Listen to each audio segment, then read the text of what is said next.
들었어요. 코로나가 좀 심했을 때 이 신자분들에게 이렇게 물었던 적이 있습니다. 여러분, 이제 곧 아기 예수님께서 우리에게 찾아오실 터인데 그때 아기 예수님은 마스크를 쓰고 오실까요? 안 쓰고 오실까요? 이러면 어떻습니까? 안 쓰고 와요? 왜요? 전능하신 분. 코로나에 물러나거라. 저는 아무리 생각해도 예수님은 마스크를 꼭 쓰고 오실 것 같아요. 왜? 이유가 중요하겠죠? 우리가 이렇게 약 3년이라는 시간 동안 코로나로 인해서 얼마나 힘들었어요. 힘들고 있고. 그런데 우리의 아픔과 슬픔을 함께 하신다는 예수님께서 어찌 그 어려움을 나 몰라라 하시겠는가? 그러겠죠. 우리가 믿는 주님은 저 둥구름 속에 계시는 추상적인 존재가 아니라는 거죠. 인격적인 분입니다. 인격적이라 함은 내가 만나고 느끼고 대화하고 그리고 체험할 수 있는 분이라는 것이죠. 그러면 우리는 어떻게 인격적인 그 주님을 만나고 직접적인 관계를 이룰 수 있는가? 우리 그리스도에게서는 바로 그 첫 번째 길을 오늘 주제인 향주 삼덕, 믿음, 희망, 사랑이라고 알려준다는 거죠. 이 향주 삼덕은 트리엔트 공의에 따라서 한다면 하느님께서 우리에게 주신 가장 큰 선물, 은총이라고 해요. 왜 은총이자 선물이냐? 향주, 말 그대로 우리를 주님께 온전히 향하도록 해주니까, 그래서 주님과의 직접적인 만남으로, 관계로 인도해 주기 때문에 그렇습니다. 사실 우리가 누구입니까? 우리 하느님 믿는 사람이잖아요. 어떤 상황에도 하느님께 희망을 품지 않습니까? 무엇보다도 우리는 하느님을 끝까지 사랑하는 사람들이잖아요. 자, 그러면 이제부터 이 향주삼덕 하나씩 좀 보도록 하죠. 여러분, 오늘 제가 나눈 이야기는 결코 어려운 얘기 없습니다. 마음 편안히 좀 들어주시면 좋겠어요. 첫 번째, 믿음입니다. 우리는 믿는 사람인데, 그러면 우리는 어떤 이유 때문에 하느님을 믿게 되었는가? 저 개인적으로 참 좋아하는 이 소설가인데, 박안서 씨가 지금은 돌아가셨지만 생전에 이 주님을 믿게 된 그 이유를 이렇게 고백했어요. 여러분, 유인물 볼 때가 왔습니다. 자, 1번 한번 천천히 한번 읽어볼까요?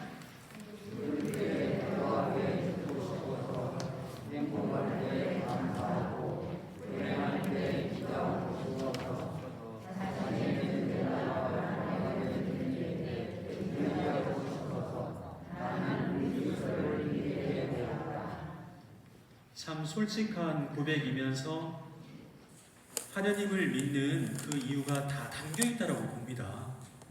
이처럼 우리는 사실 믿는 이유는 저마다 다르지만 적어도 세례 때 우리 분명히 이렇게 고백했어요. 천주 성부 하느님 아버지, 외아들 주 예수 그리스도, 그리고 성령을 믿습니다. 인간은 하느님을 향해서 첫 번째 가는 자세가 뭐냐? 바로 믿음이라는 것이죠. 이 믿음이 있을 때 우리는 희망과 사랑 역시 가질 수 있다는 것이죠. 그러면 여기서 믿음, 믿는다라고 하는 거, 그 뜻을 한번 좀 생각해 봅시다. 라틴어 동사 크레데레라는 말에서 이 믿음, 믿는다라는 말이 나왔는데, 이 말은 사실 두 가지 단어가 합쳐진 말이에요. 무엇과 무엇이냐? 꼬르라는 마음과 심장을 뜻하는 단어와 달에, 주다라는 말이 합쳐진 것이죠. 그러면 믿는다가 무슨 뜻이겠어요? 내 심장을 누구에게? 하느님께 온전히 드리는 것이 바로 믿는다라는 것이죠. 그런데 심장이라고 하는 거 우리 몸의 한 일부예요. 그냥 전부잖아요. 그러니까 하느님을 믿는다라고 하는 것은 무슨 뜻이냐? 내 모든 것을 하나도 빠지지 않고 온전히 하느님께 올인한다, 내어드린다 라는 뜻이죠. 우리가 복음 강론 끝나고 뭐 하죠? 무슨 고백? 신앙 고백, 사도신경 같이죠? 우리 하느님 믿는다라고 고백하잖아요. 그때의 자세가 바로 이런 뜻이라는 것이죠.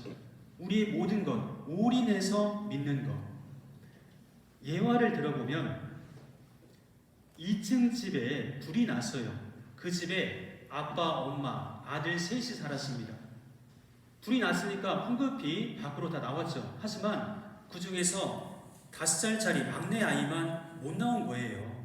창문에서 아빠에게 소리치죠. 아빠가 하는 말, 아들아, 아빠를 믿고 뛰어내려. 아빠가 받아줄게. 아이가, 아빠가 안 보여요. 그러자 아빠가 하는 말, 알고 있어. 하지만 내가 지금 너를 보고 있잖아. 아이가 아버지가 눈에 보이진 않지만 아버지에 대한 그 믿음 덕분에 뛰어내릴 수 있는 것, 이것이 바로 우리가 하느님께 올인해서 믿는 것이라고 할 수 있다는 것이죠. 우리 삶 안에서 여러 가지 문제들 많이 있잖아요. 자녀에 대한, 가족에 대한, 경제적인 문제에 대한, 결혼에 대한, 취직에 대한 이러한 것들을 우리는 뛰어넘어서 하느님께 맡기는 그런 삶이 필요하다는 것이죠. 문제는 하느님께 온전히 내어 맡기는 것이 그리 쉬운 일이겠는가? 여러분 어떻습니까? 그러면 제가 이렇게 한번 물어볼까요? 우리가 하느님을 믿는 것이 어렵겠습니까? 하느님이 우리를 믿어주시는 것이 어려울까요? 고민이 돼요. 프랑스 격언에 이런 말이 있답니다. 잘 들어보세요. 인간이 신을 온전히 믿기란 어려운 것이다. 그러나 신도 인간을 끊임없이 믿어주어야 하는 더 큰 어려움을 가지고 있다. 베드로의 예만 한번 들어봅시다. 바티칸 베드로 성당을 가면 이 제단 바로 위에요. 이것처럼 정말 이 행운동 성당은 베드로 성당 바로 위의 모습처럼 보이네요. 이 원 주위에 성경 구절 하나가 써 있습니다. 뭐냐? 나는 너에게 하늘나라의 열쇠를 주겠다. 여러분, 누군가에게 집 열쇠 줄 때 어떤 사람에게 줘요? 생판 모르는 사람한테 줄 수 있어요? 좀 내가 믿을 만한 사람, 믿고 맡길 수 있는 사람한테 주죠? 그러면 베드로는 이 집 열쇠도 아니고 하늘나라 열쇠를 맡기는 건데 어떤가요? 그럴 자격이 충분했던가요? 복음서만 놓고 볼 때 그렇지 않았잖아요. 우리가 너무나 잘 알고 있다시피 복음 속에 나오는 베드로의 모습은 굳이 언급을 하지 않아도 참으로 부족함, 투성이었잖아요. 예수님을 3번 배반하기도 했었고 또 믿음이 부족하다고 꾸중도 들었고 그래서 심지어 사탄이라는 소리까지 들어야 했습니다. 그러면 예수님이 베드로에게 완전 속아서 그렇게 열쇠를 맡기셨을까요? 아니라는 거죠. 예수님은 베드로가 어떤 인물인지 아시면서도 그 중대한 임무를 맡겨주셨다는 거예요. 제가 언젠가 이런 사연을 읽은 적이 있습니다. 이분이 시골에서 살았는데 집안 형편이 너무 어려웠대요. 그래서 아버지한테 뭔가 큰 선물을 하나 드리고 싶다. 근데 너무 가난하니까 해줄 수 있는 것이 없는 거예요. 그래서 잘못인지 알았지만 방법 하나를 생각했어요. 뭐냐? 성적표를 고치는 거였어요. 이분이 60명 중에서 20등 했습니다. 잘했어요? 못했어요? 이 정도면 잘한 거죠. 그런데 20등 어떻게 보셨냐? 영자를 하나 지워버린 거예요. 2등이 된 거죠.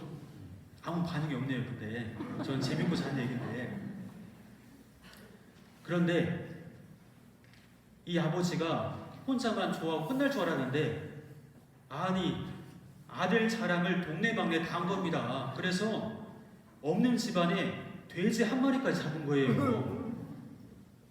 그러니 이 아들 마음 어떻겠어요?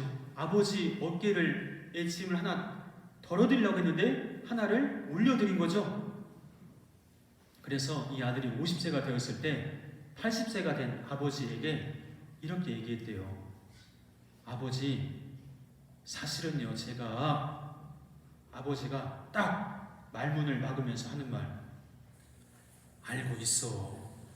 그만해. 손자가 들어.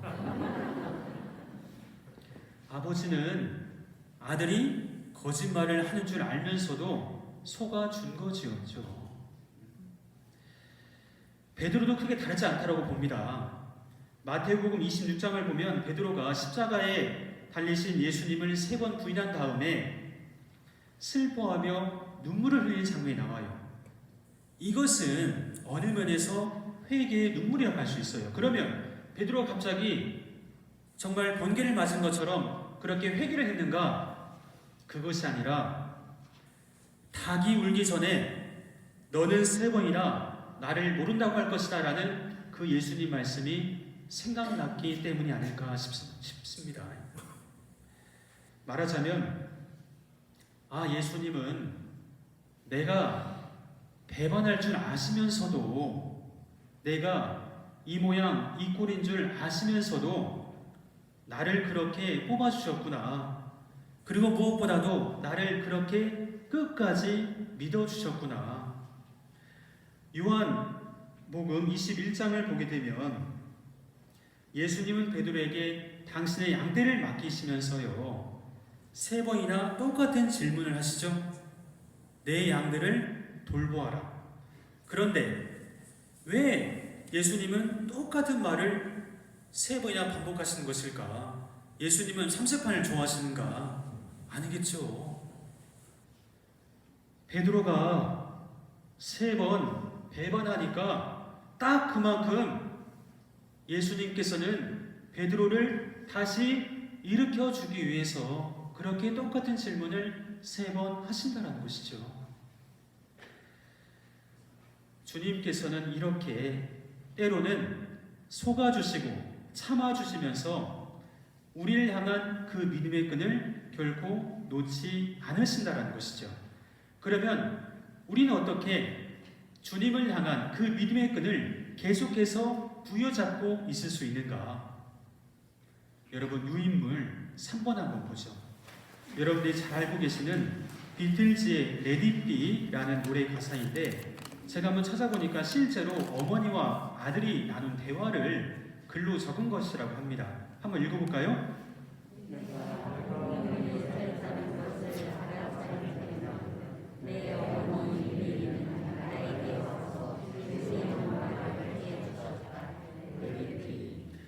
Let it be. 믿는다는 것은 let it be. 맡기는 것이다. 사실 여기서 맡긴다라고 하는 것은 종교적인 의미에서는 봉헌이라고도 이야기할 수 있겠죠. 내 삶과 생활을 온전히 하느님께 맡기는 것. 그렇다면 나는 지금 얼마나 내가 믿고 있는 그 하느님께 맡기면서 살고 있는가? 참 역설적인 얘기지만 여러분, 이 감옥에서 쓴 글들이 베스트셀러가 되는 경우가 참으로 많이 있어요. 우리 성경 인물 중에서 가장 대표적인 사람이 누구죠? 바오로 사도잖아요. 옥중서가 많이 있지 않습니까? 그러면 바오로는 이 감옥이란 두렵고 이 억눌림이 있는 곳에서 어떻게 그렇게 창조적이고 자유로운 일을 할 수 있었을까? 물론 그에게 감옥이라 정말 두려움이 있었을 것입니다. 하지만 그는 두려움과 공포까지도 하느님께 온전히 내어 맡길 수 있었기 때문에 가능했다라는 것이죠. 그런데 한번 생각해 보면 우리는 사실 이미 나기 전부터 하느님께 맡기면서 살아온 존재였어요. 언제였을까요? 제가 방금 전에 답을 얘기했잖아요. 태어나기 전에. 우리 어머니 뱃속에 있을 때 뭐 했습니까? 하긴 뭐래요. 할 수 있는 것이 없는데. 이제 갑갑한데 세상에 한번 나가볼까 라고 고민했던 사람 아무도 없었을 거예요. 무조건 우리는 믿고 맡겼다라는 것이죠. 사실 목숨이라고 우리 얘기하잖아요. 목에 숨이 있는 거 주어진 것이죠. 생명. 그 말 뜻은 살라는 명령이잖아요. 그 명령에 따라서 우리는 지금 살고 있는 것이고, 이 목에 숨이 끊어지게 되면 그 숨을 주신 분께 우리 다시 돌아가는 거이지 않습니까? 문제는 우리가 이렇게 믿는다, 또 맡긴다 라는 것을 잘 알고 있음에도 불구하고 시간의 흐름에 따라서 그 맡기는 것이 점차 약해진다는 것이죠. 그럴 때마다 우리는 과연 어떻게 하면 좋은 것인가? 저는 처음으로 돌아갔으면 좋겠어요. 제가 믿음이란 주제를 얘기할 때 우리 믿는 사람이라고 했으니까 뭘 도대체 우리가 믿을 수 있는가? 하느님께서 우리에게 해주신 말씀, 약속이겠죠. 세상 끝날까지 항상 내가 너와 함께 있겠다라는 그 말씀, 이것을 우리가 부여잡고 살아가는 것, 이것이 필요하겠죠. 우리가 때로는 우여곡절이 있겠지만 어떠한 상황에도 하느님께 대한 그 믿음을 지킬 수 있을 때 우리 역시 바오로처럼 이렇게 고백할 수 있다고 봅니다. 자, 유인물 4번 힘차게 한번 이야기해 볼까요? 나는 누구에게 싸우고 달리기를 알았으며 믿음을 지켰습니다. 두 번째 주제는 희망입니다. 누구나가 희망을 품고 살아가죠.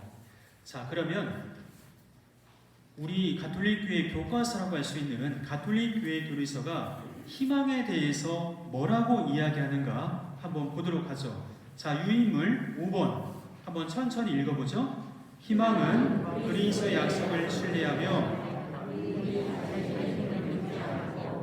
성령의 조성의 도움으로 우리의 복인 하늘나라와 영원한 생명을 갈망하게 하는 항상. 자, 이 정에 따라서 희망은 크게 두 가지로 나눠볼 수 있겠어요. 첫 번째는 그리스도의 약속을 신뢰하는 것, 믿고 받아들이는 것입니다. 여러분, 성경에서 창세기부터 요한묵시록까지 정말 일관되게 나오는 주님의 약속 하나가 있습니다. 뭐냐? 함께 있겠다라는 거죠. 먼저 하느님이 모세에게 파라오에게 가서 이스라엘 백성들을 탈출시켜야 하니 가서 그 일을 해라 했을 때 모세가 어땠습니까? 감히 제가 어찌 두려움에 사 있었죠? 그때 하느님이 해주신 말, 내가 너의 힘이 되어주겠다. 예레미야에게 내 말씀을 선포해라 라고 했더니 저는 아이라서 그럴 수 없습니다. 뒷공문을 뺐어요. 그랬더니 하느님이 주시는 말씀은 이것이었습니다. 온 나라가 덤벼들어도 아무리 덤벼도 너를 당하지 못하리라. 내가 너의 옆에 있어 도와주리라. 또 이스라엘이 바빌론 노예 생활로 극심한 시련과 고통에 빠져 있을 때 이사야 예언자를 통해서 주신 위로 말씀은 이것이었습니다. 내가 너의 오른손을 붙잡아 주고 있다. 두려워하지 마라. 내가 너를 도와주리라. 두려워하지 마라. 내가 너를 도와주리라. 이 말씀, 이 세브란스 병원 응급실을 가면 이 말씀이 적혀 있다라고 해요. 어디에? 이 천장에. 왜 천장에 적혀 있을까요? 응급실 앞에 가는 사람들의 생각이 어떻겠습니까? 하나밖에 없겠죠. 생가사를 왔다 갔다 하는 그 순간이죠. 그 순간에 보이는 한 말씀, 하느님의 약속, 그거 믿고 희망한다는 거죠. 또 바오로에게, 정말 죽을 위협에 처해 있는 바오로에게 하나님은 다시 한번 말씀해 주시죠. 두려워하지 마라. 내가 너와 함께 있겠다. 그리고 마지막으로, 자, 올해 가해인데 마테오복음서를 우리가 주일 때마다 읽게 되죠. 마태복음 1장을 보면 주님은 어떤 분이라 나와요? 임마누엘. 무슨 뜻이죠? 주님께서 우리와 함께 계시다. 자, 마지막 마태복음서 제일 마지막 장, 마지막 구절은 뭡니까? 세상 끝날까지 항상 너희와 함께 있겠다. 주님이 우리에게 적어도 해주신 그 약속은 언제나 끝까지 우리와 함께 머무시겠다라는 것이죠. 그러면 주님이 함께 계신다라고 하는 것은 구체적으로 어떤 의미이냐? 자, 유인물 6번 한번 보죠. 히브리서 4장 15절에 그 뜻이 나옵니다. 함께 읽어볼까요? 우리에게는 우리의 연약함을 공감하지 못하는 대사자가 아니라 모든 면에서 우리와 똑같이 노력을 받으시니 그러나 죄는 짓지 않으신 대사자가 아니시니라.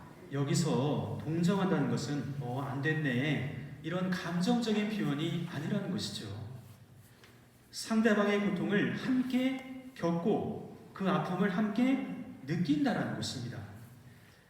여러분, 예수님을 지칭하는 그 호칭이 몇 개나 될까요? 한 10개 될까요? 한 번도 생각 안 해봤어요. 한 100개 정도가 된대요. 근데 그 중에서, 자, 우리 믿음을 고백하는 사도신경, 에케아신경에 나오는 예수님의 호칭 뭐예요? 우리가 잘 알고 있는 하느님의 아들 그리스도 주님이죠. 중요한 고백입니다.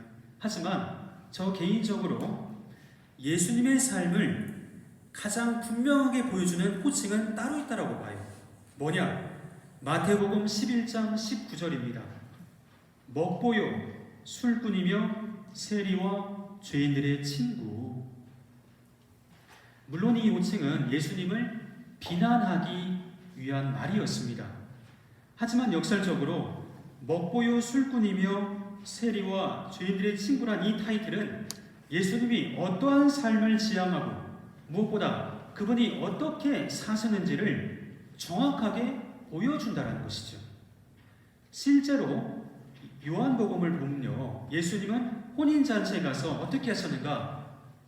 혼인잔치에 어떻게 합니까? 함께 축하하고 기뻐해 주어야죠. 그러하셨다는 거죠. 함께 기뻐하셨습니다. 그리고 나사렛 죽음 앞에서 어떻게 하셨어요? 함께, 우리 장례식장 어떻게 합니까? 함께 슬퍼하고 울잖아요. 예수님이 그러하셨다는 거죠. 또 죄인으로 낙인 찍힌, 그래서 사람들이 인간으로도 취급하지 않는 그러한 사람들과 함께 식사하며 머무셨다는 것이죠. 적어도 우리가 믿는 주님은 저 멀리 홀로 고립된 분이 아니라 우리가 직접 느끼고 있는 그 아픔과 슬픔에 대해서 우리가 의식하지 못할 뿐이지 우리와 함께 겪고 계시는 분이다라는 것이죠. 우리가 때로는 시련과 고통 앞에서요, 하느님의 침묵이란 말을 많이 합니다. 그런데 프란스 교황이 이런 말도 했었죠. 하느님은 침묵 가운데에서 말씀하신다. 침묵 가운데 우리가 원하는 방식은 아니라 하더라도 그분은 끊임없이 우리에게 손길을 건네시며 우리를 인도하신다는 것이죠. 여러분, 한밤중에 갓난아기가 불덩이입니다. 그러면 엄마와 이 갓난아기 중에 잠 못 자는 사람 누구입니까? 엄마잖아요. 어떻게 잠을 잘 수 있겠어요? 인간의 사랑도 인간의 마음도 이러할진데 하느님께서 직접 한 사람 한 사람 지어내신 우리를 그분이 어떻게 대하시겠는가? 자, 희망에 대한 두 번째 정의는 영원한 생명을 갈망하는 것입니다. 여러분, 우리 세례 왜 받았는가요? 우리 왜 이 신앙의 생활을 하고 있죠? 왜 우리 이렇게 주일 미사를 봉헌하고 있죠? 여러 가지 이유가 있을 수 있지만 가장 첫 번째 이유 뭐죠? 영원한 생명을 원하죠. 우리 그래서 적어도 주일에 사도신경에서 항상 고백하지 않습니까? 사실 우리는 세례 때 이미 물과 성령을 통해서 하느님의 영원한 생명을 부여받았다는 거죠. 그렇기 때문에 우리 편에서 생각한다면 우리 삶은 짧고 짧은 시간일 수는 있겠지만 적어도 하나님 안에서 바라본다면 어떻겠어요? 영원하다라고 볼 수 있는 것이죠. 무엇보다 예수님이 강생하신 이유, 또 그분이 십자가 죽음과 부활하신 이유가 뭐냐? 우리에게 구원, 곧 영원한 생명을 주시기 위함이잖아요. 그러면 이제 나는 세례 받았으니까 나는 이렇게 한 번도 빠지지 않고 주일미사 잘 다니고 있으니까 오늘처럼 특별히 특강도 잘 들었으니까 나는 구원 받을 수 있다, 이렇게 말할 수 있을까요? 여기에 대해서 전 교황님이죠, 베익도 16세 교황님이 분명하게 우리에게 가르쳐 주십니다. 여러분, 유인물 7번 정말 의미를 생각하면서 읽어보면 좋겠어요. 그리스도교 신앙에서 말하는 구원은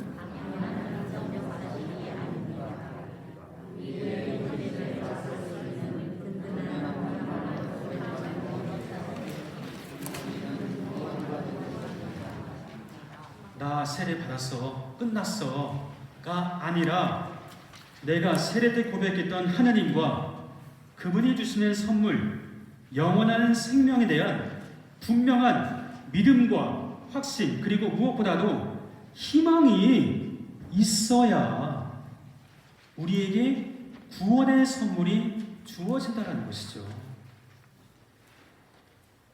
요즘은 한 집 건너면 암 환자들이 이렇게 있는 것 같아요. 저희 누나도 암 환자입니다. 보통 암 환자들을 이렇게 보게 되면 다 그렇지 않지만 현실 부정, 원망, 한탄, 그리고 두려움과 걱정, 자포자기, 이런 흐름 안에서 많이 좀 지내는 경우가 있는 것 같습니다. 하지만 저희 누나만큼은 예외인 것 같아요. 제가 가끔씩 통화를 하다 보면 한 수 배웁니다. 이런 말을 해요, 최근에. 나는 오늘만 생각한다. 왜? 내가 행복해지기 위해서. 어제를 생각하면, 미래를 생각하면 내가 불행해진다. 누나가 발병한 지 한 2년이 되었어요. 본인은 얼마나 힘들겠어요. 가족들도 그만큼은 아니겠지만 당연히 마음고생이 심하겠죠. 그럼에도 저는 매번 이런 생각이 듭니다. 저희 누나와 우리 가족이 신앙이 있다는 것이 얼마나 다행인가, 얼마나 고마운가. 상황이 막 기적처럼 뭔가 완전히 바뀌어서 아니죠. 정말 이해할 수 없고 감당할 수 없는 그 현실이지만 그래도 내가 하느님 알고 있으니까, 신앙이 있으니까 그 안에서 기도할 수 있는 것이겠죠. 주어진 현실을 묵묵히 받아들이면서 그 안에서 의미를 찾을 수 있는 것이겠죠. 왜? 어떻게 가능하죠? 나는 하느님 안에서 희망을 품을 수 있으니까. 여러분, 그리스도에서 말하는 희망은요, 시간 되면 잘 될 거예요. 사투리가 나오네요. 그런 막연한 낙천주의를 말하는 것이 아닙니다. 이제 다 끝났어. 아무 소용없어. 라고 말하는 그 순간조차 희망을 발견하고 말할 수 있는 것, 이것이 바로 그리스도인에서 말하는 희망의 의미라는 것이죠. 때문에 우리는 비록 세상살이 안에서 억울하고 답답한 일 겪을 수 있습니다. 하지만 희망을 말할 수 있는 것 같아요. 왜? 주님이 알고 계시니까. 그분이 옳고 그름을 밝혀주실 것이라 우리는 믿을 수 있으니까. 때로는 내 삶이 미완성으로 끝난다 하더라도 주님의 시간 안에서 완성으로 맞춰짐을 나는 희망할 수 있으니까. 여러분, 희망이란 주제를 마무리하면서 유인물 8번 프란치스코 교황님의 말씀을 한번 되새겨 봅시다. 희망은 하느님이 주신 가장 큰 선물입니다. 희망을 결코 빼앗기지 마십시오. 마지막 주제, 사랑입니다. 고린도일서 13장을 보면 사랑의 찬가가 나오죠. 사랑은 향주 삼덕에서 가장 으뜸이 되는 덕목이자 또 믿음과 희망은 결국 사랑으로 결실을 맺기 때문에 이 사랑은 가장 중요한 덕목이라고 할 수 있겠죠. 이 김수환 추경님 이후로 저 개인적으로 이 가톨릭의 아이콘처럼 느껴지는 분이 있어요. 두봉주교님입니다. 드디어 반응이 나오기 시작해요. 두봉주교님 나오니까. 이분의 말씀을 한번 제가 들어보니까 공통점 하나가 있더라고요. 뭐냐?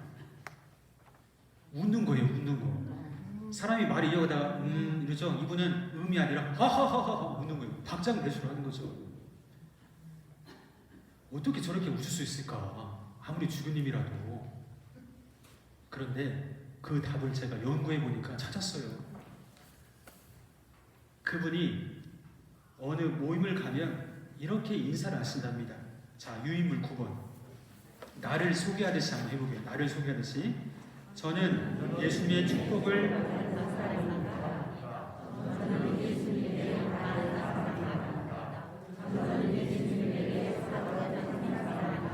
여러분도 꼭 한번 해보세요.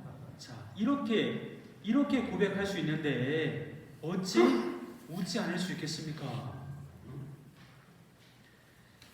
이 세 가지 인사법의 공통점 하나가 있는 것 같아요. 뭐죠?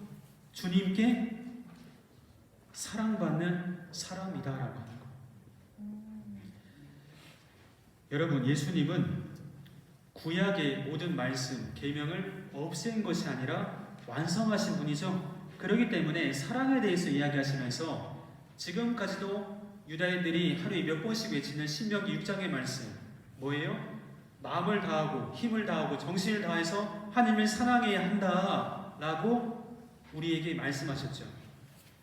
하지만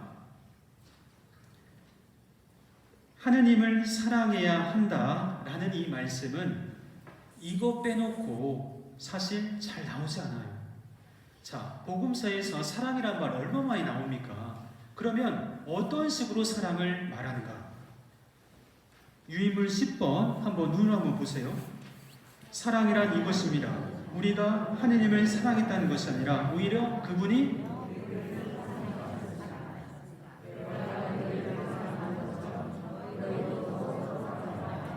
여러분, 우리 잘 이 말씀 알아들어야 돼요. 그냥 사랑해라. 우린 여기에 머물러 있어요, 항상. 근데 그 이전에 예수님은 무엇을 알려주셨는가? 내가 너희를 사랑했다. 이것이 먼저라는 거죠. 내가 사랑받았으니까 그 받은 사랑을 나도 전할 수 있는 것이죠. 그냥 무작정 아무것도 없이 사랑을 전하는 것이 아니라. 여러분, 과거에 이 유럽은 신앙의 중심지였죠. 지금은 참 안타깝게도 이 박물관이 된 곳들이 많이 있어요. 성당에 표를 끊고 들어가는 경우도 종종 있습니다. 심지어는 세례 무효 예식도 있어요. 무슨 말이냐? 나 어렸을 때 내 아무런 뜻도 없이 세례 받았으니까 무효시켜달라는 거예요. 가능합니까? 응? 세례와 견지 때 우리 무엇을 받았어요? 성령의 인도를 받았죠. 자, 성령의 인도에 대해서 바울 사도가 너무나 잘 말해주고 있어요. 자, 유인물 11번 천천히 한번 읽어볼까요? 우리가 받은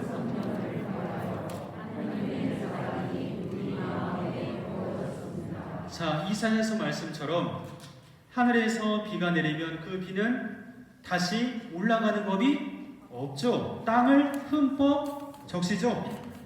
마찬가지로 한번 하느님 사랑이 부어졌다면 여러분 안에 다 부어졌어요. 하느님의 사랑이. 그러면 설령 여러분들이 하느님 거부해도 부정해도 그 사랑은 되돌릴 수 없어요. 취소될 수 없다라는 거죠. 그것이 하느님의 사랑법입니다. 하느님과 맺은 계약은 우리 편에서 끝내면 당연히 끝나야 하는 것인데 그게 일반적인 건데 적어도 하느님 안에서는 우리 편과 상관없이 그분만큼은 항상 충실하시다는 것이죠. 그러니까 이런 유행가 가사도 있잖아요. 당신을 향한 사랑은 무조건이다. 제가 목만 조금만 노래로 한번 하고 싶은데 아쉽네요. 우리 한번 해볼까요? 하느님 사랑 생각하면서 예? 한번 해볼까요? 당신을 향한 나의 사랑은 제가 오죽하면 이런 노래까지 하고 있어요. 하느님 사랑이 어떻다? 무조건 여러분 안에 새겨져 있다. 언제까지? 영원하다. 제가 신학원에서 우리 신자분들 교리 이렇게 가르치는데 천사와 인간에 대한 얘기를 했습니다. 공통점이 뭐냐? 교리서가 이렇게 알려줘요. 천사는 인간과 달리 영적 존재여서 죽지 않고 보이지 않는 피조물보다 더 완전하게 창조되었다. 죽지 않는다. 그러니까 저쪽에서 신부님 부럽네요. 여러분 부럽습니까? 요만큼도 부럽지 않아요. 왜? 요한복음 3장 16절에서 하느님께서는 세상을 너무나 사랑하신 나머지 당신의 외아들을 내어주셨잖아요. 그 외아들은 어때요? 당신의 모든 것을 아낌없이 우리에게 다시 내어주셨잖아요. 그 어떤 천사를 포함해서 그 어떤 피조물도 하느님께 이러한 큰 사랑을 받은 피조물이 있는가? 없다라는 거죠. 우리 그런 존재입니다.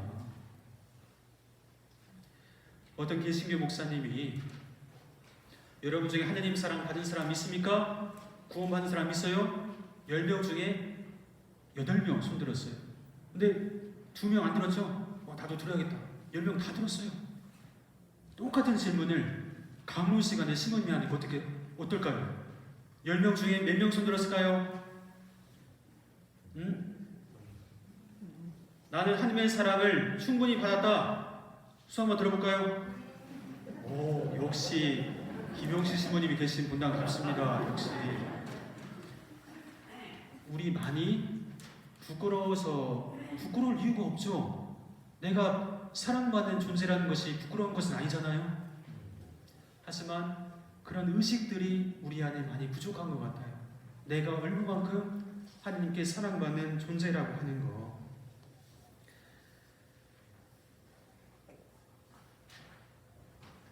여러분, 좀 정리하겠습니다. 우리가 하나님을 사랑하는 일이 먼저일까요?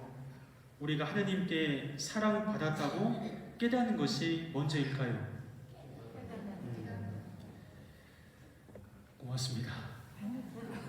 내가 하나님을 선택한 것이 아니라 그분이 나를 선택하셨다.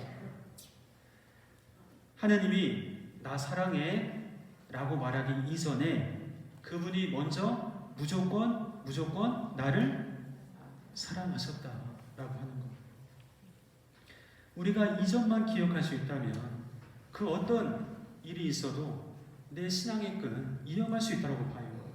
자, 유인물 13번 한번 보죠. 데레사 성령이 하신 말씀인데, 모든 불행은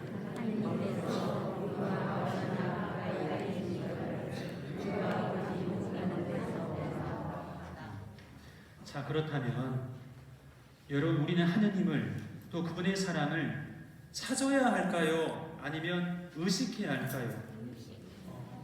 하느님은 계신 분이잖아요. 그러니까 내가 하느님과 함께하고 있다라는 그 의식을 계속해서 연습해보면 좋겠습니다. 하느님에 대해서